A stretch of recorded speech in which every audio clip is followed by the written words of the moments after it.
Hey, what's up, boxing fans? This is the Rope-A-Dope Report. I am your host, Chris Carlson. I have the day off today. I had the day off yesterday. I put out 3 videos yesterday. Check them out. I have 2 videos today. The first one is kind of a news one.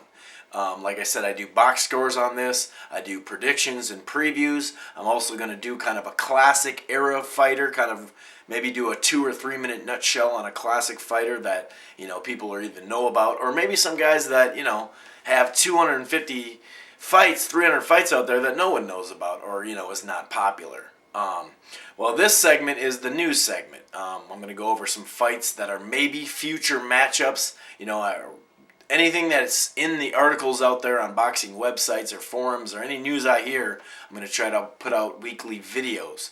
The first one, well, it's basically Marquez, Mayweather-Cotto, Clottey, and Adamek against Bernard Hopkins. Let's start out with Marquez versus Mayweather. Well, Marquez coming off a huge fight. He's got plenty of fights at the lightweight division. He could fight Pacquiao or, down the line this year. He could also, if Pacquiao beats Hatton, he could fight Hatton at 140. He's got a ton of fights. We all know he called out Pacquiao, but he also called out Floyd on Saturday night, this last Saturday night, after the KO victory over Juan Diaz. This would be an interesting fight. I think this would be a perfect fight for Floyd to come back for. And I don't mean just to come back and then retire again. I mean to come back and maybe fight another fight after this, if not 2 fights after this one.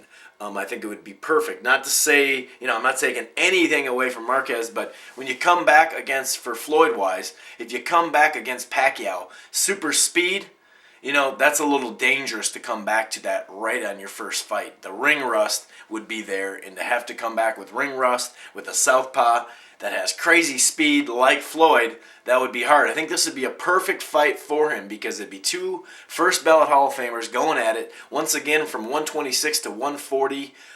This would be a huge matchup in that area in the last 10 years. If you look at the last 10 years, these 2 fighters, Mayweather and Marquez, are some of the top, if not the top guys, with Pacquiao and Hatton and Morales and Barrera and Casas. A lot of guys in this area in the last 10 years. This would be a great matchup. I'm not going to do the prediction show on it right now, but I just think that this would be a huge matchup. And as long as Marquez weighs in at 140 and Floyd is close to 140, I'm not sure if Floyd is going to, when he's talking about fighting maybe Hatton again, if Hatton beats Pacquiao, or even if Pacquiao beats Hatton, when they're talking about this, I'm not sure if Floyd's going to catch weighted at 143 or make 140 or fight at 145. I'm not sure. So I think that will have a lot to do with who I like in this fight and a lot to do with the outcome, obviously. Marquez fighting a 147 Floyd, maybe that would be out of his range for weight. If Floyd came back down, it would be a little more even. I think this would be a fun fight to watch.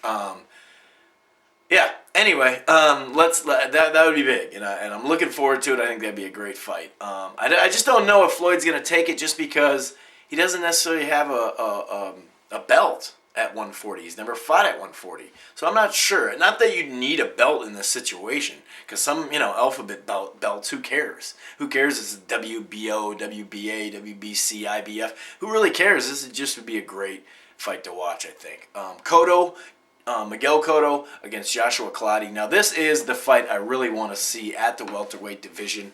It would be 2 belt holders unifying belts. Joshua Clottey is, now that Paul Williams is out of the division, welterweight for now anyway, he is the most avoided fighter in the division. I would love this fight. I hope it happens, and I know a lot of boxing fans out there would love to see this.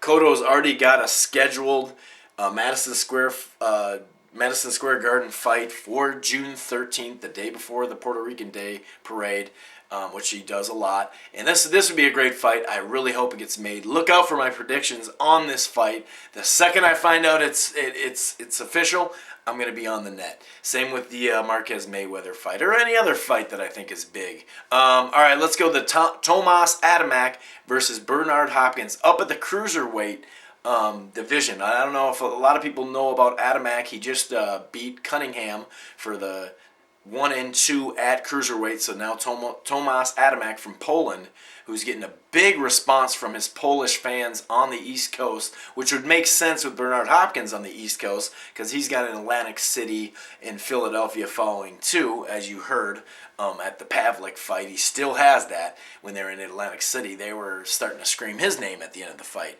I like this fight. This would be 3 different weight classes for Bernard Hopkins. I think Adamek's power, we all know about the power. He put Cunningham down 3 different times.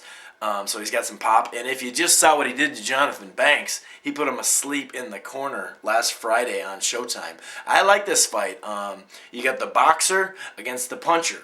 The puncher, though, in Tomas Adamek, is not just a run-of-the-mill puncher. He can box a little bit, too, if you've seen him against some really good fighters. He's fought Chad Dawson.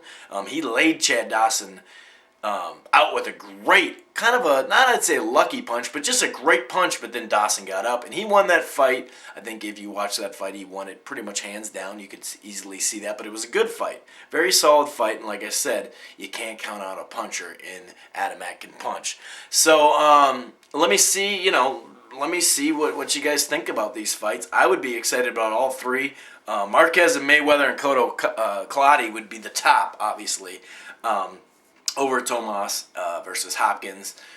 It'd be interesting to see Hopkins at that high weight too.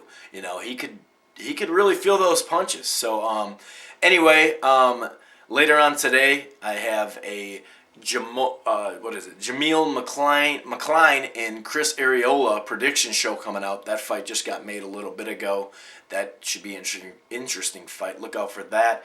I am your host of the Rope-A-Dope Report. I'm Chris Carlson. Peace.